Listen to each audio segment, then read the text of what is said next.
crime intelligence. The risk with that, which I repeat before this committee, is that the members of crime intelligence are going to be forced to defend themselves. And the only best way to defend themselves is to speak the truth. And when they come with the truth, majority of you will not be able to stomach it.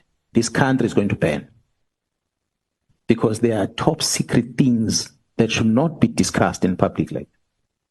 So if you make the members look bad, they're going to counter the human beings. They've got families, they've got friends. They've been paraded as criminals in front of international TV. They were paraded when they were arrested.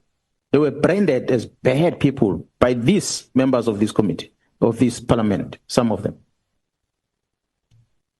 They kept quiet. But they know the truth.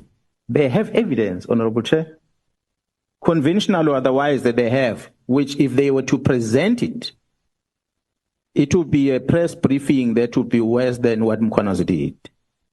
So I needed to prevent that by warning that let's not hold back and allow that the very same executive authorities, parliamentarians, participate in the wrong.